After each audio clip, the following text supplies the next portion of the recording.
जब कोई प्यारो के गीत गावे छे हमारा ऊपरली आई पर ट्राई मारियो फोन धरा के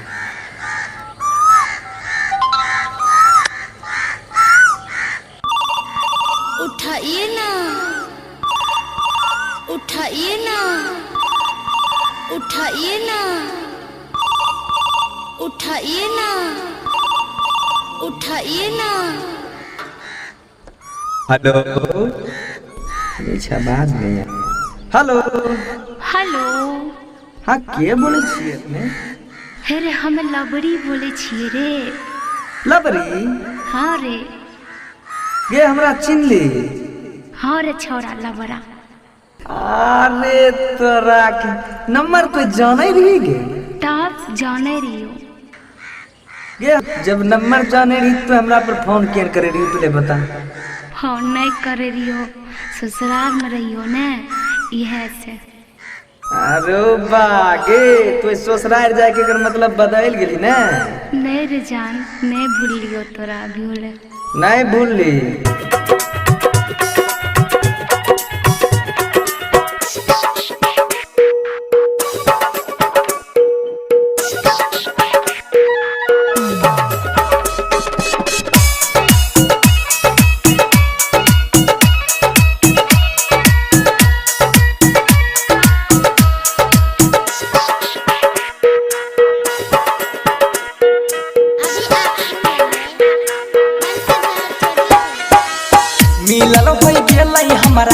मिलल हो गेलै हमरा तोरा एक साल गे माल गे माल गे माल गे माल बत में यह सब हाल चाल गे माल गे माल कैसन छौ तोर हाल चाल।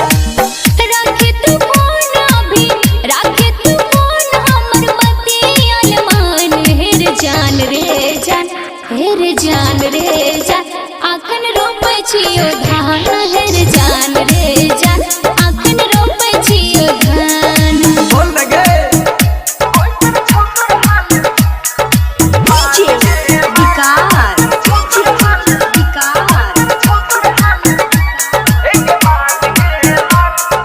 मटियार कला सीतामढ़ी मटियार कला सीतामढ़ी।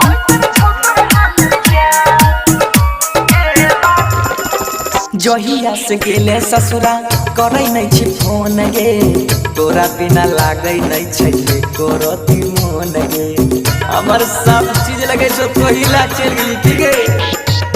काम से न टाइम मिले केना करियो भेंट रे हमरा ससुर जी के 52 बीघा खेत रे।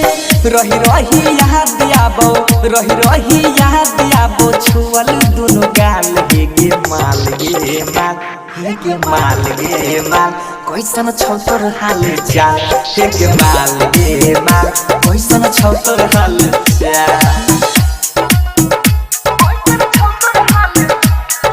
डीजे विकार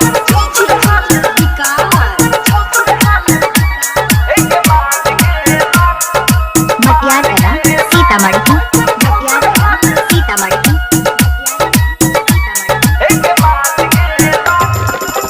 शादी तू करके सोई बादी कहइले नैहर में यारा बा के छोरी चल गइले छोरी चल गइले सुनन जी गे जब तक री हो मजा लियो भरपूर रे आब छियो अगला महीना मिलबो जरूर रे।